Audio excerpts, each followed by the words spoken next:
అందరూ కూడా గురుమాదశ అంటే చాలా చక్కగా ఉంటుంది. ఇంకా గురువు అందరికీ శుభాలే ఇస్తాడు. గురువు వల్ల కంఫర్ట్స్ వచ్చేస్తాయి అనుకుంటూ ఉంటారు. అలాంటి గురుమాదశ కూడా అనుకూలించిన వాళ్ళు చాలామంది ఉంటారు. గురుమాదశ వచ్చింది అయినా ఏ ఉపయోగం లేదు, ఏం చేయాలో అర్థం కావట్లేదు అనుకున్న వాళ్ళు మామూలుగా ఏంటంటే దత్తాత్రేయుడినో దక్షిణామూర్తినో పూజించడం, లేకపోతే గురువుకు సంబంధించిన శనగల దానాలు, గురువుకు జపాలు చేయించుకుంటూ ఉంటారు.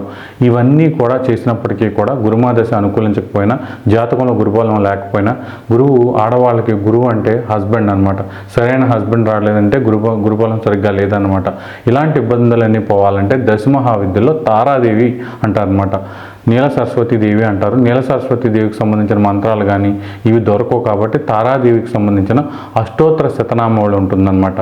దీన్ని మీరు చక్కగా గురువారం రోజు ఏమీ అవసరం లేదు, గురువారం ఒక 3 సార్లు కానీ 5 కానీ 7 కానీ 11 సార్లు కానీ పెట్టుకుని చేస్తూ ఒక 21 గురువారాలు చేసే కొద్దీ ఖచ్చితంగా ఫలితం ఉంటుందన్నమాట. గురుమాదశ అనుకూలించడం, గురుబలం పెరగడం, సమస్యలు కొంచెంగా తీరడం, ఎప్పుడైతే గురుమాదశ అనుకూలించిందో అన్ని రకాలుగా కూడా చక్కటి డెవలప్మెంట్ రావడం అనేది జరుగుతుంది.